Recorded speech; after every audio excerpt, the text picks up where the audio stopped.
Sa pamamaril na uwi ang masayasanang inuman ng dalawang grupo sa isang bar sa Las Piñas City. May report si Marisol Abduraman. Nagkakasiyahan ang dalawang grupong yan sa magkahiwalay na mesa sa isang bar sa Las Piñas City. Maya-maya, nanduro ang isang lalaki sa kabilang mesa. Nagkaroon ng komosyon ang dalawang grupo. Matapos ang sigawan at tulakan,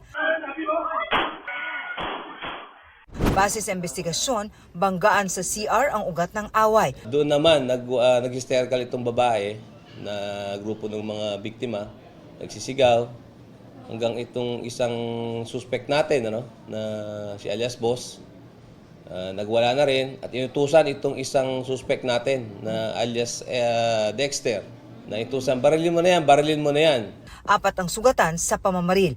Kritikal ang isang babae matapos tamaan ng bala sa ulo. Sasampahan ng reklamo ang namaril na si alias Dexter at ang kasama niyang si alias Boss, pati ang tatlong hindi pa nakikilala. Napag-alaman ng Las Piñas Police na dati na palang may kaso ang dalawang suspect. Ang isa nga sa kanila, frustrated murder din ang kaso. Tumanggi magbigay ng pahayag ang may-ari ng bar. Ayaw na rin daw magbigay ng pahayag ng mga biktima ayon sa kanya.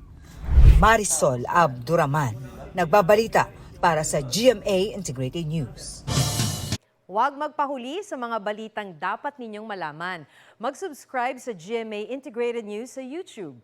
Sa mga kapuso abroad, subaybayan nyo kami sa GMA Pinoy TV at sa www.gmanews.tv.